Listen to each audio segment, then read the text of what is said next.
Now in the last video of this series, we'll talk about the independence movements for the Spanish and Portuguese colonies of South America. Let's first begin with the influence in Europe that really started this whole independence movement. This man named Napoleon, yes, Napoleon, Emperor of France, invaded Spain and Portugal with his large French army in 1808. There, he quickly took over both Spain and installed a relative into power.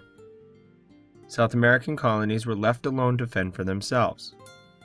Spanish colonies and the Portuguese colonies would achieve their independence through different paths. So let's begin. The Spanish colonials began to question their loyalty to the new king of Spain, who had been installed by the French Emperor Napoleon.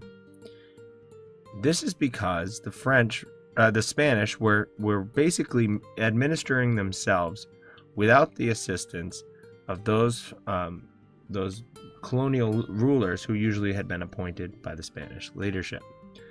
In 1810, Spanish criollos, these are the Spaniards born in the Americas, decided they no longer needed a king and declared their separate independence from South America throughout the regions. Two wars began as the French were overthrown, and the French were overthrown, and the Spanish monarch returned to being king. From the north, you have an army led by a man named Simón Bolívar, and another one led by Francisco de Paula Santander. Both men from northern South America worked together with their separate armies to slowly earn independence for the nations of northern and central South America. This is where we get the nation name of Bolivar, and we get towns and cities named for Bolivar and Santander. Bolivar and de Paula Santander throughout the continent.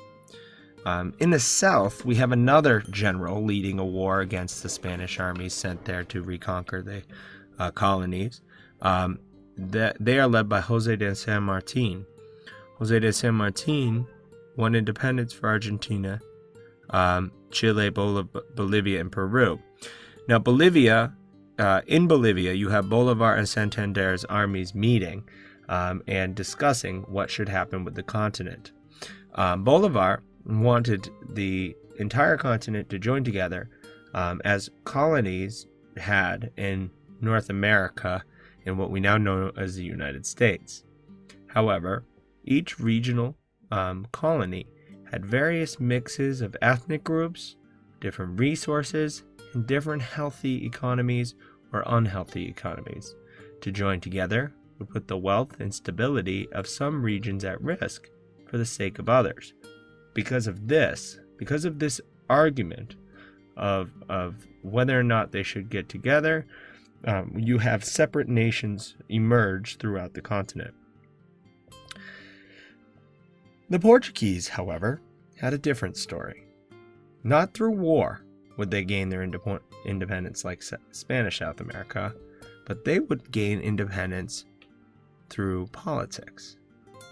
When Napoleon was in control of Portugal, the royal family had narrowly escaped and sailed across the Atlantic Ocean to the city of Rio de Janeiro. Now, Rio de Janeiro was a minimalist city, and in fact it was built up during the time that the royal family was living in Brazil. To this day, one of the best examples of Portuguese architecture and culture is actually Rio de Janeiro. The royal family would stay there for 13 years, and the children of the monarch, of the king of Portugal, will grow to love the South American continent. When Napoleon was finally defeated, the king and most of the royal family returned, but the prince regent, that's the prince next to the throne, his name was Pedro, he decided to stay in Rio de Janeiro. He stayed behind and renounced his spot in the line of succession for Portugal. A year later, he declared Brazil independent from Portugal, and he made it a monarchy, a kingdom, with himself as prince, not as prince, but as king. So Dom Pedro of Portugal, became the first king of Brazil, and Brazil remained a monarchy with a king and a queen until 1889, when it finally became a republic. Independent Spanish South America and Portuguese South America were quite different.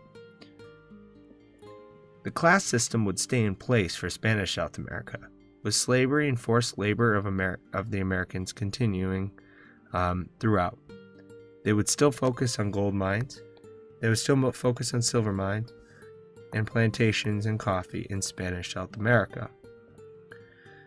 This meant that the class system would also remain. The Peninsulares would now be at the top, with the Criollos as equals, Mestizos beneath them, and Native Americans and African frees and slaves beneath them. Now you have your example of how the Spanish and Portuguese colonies became independent countries.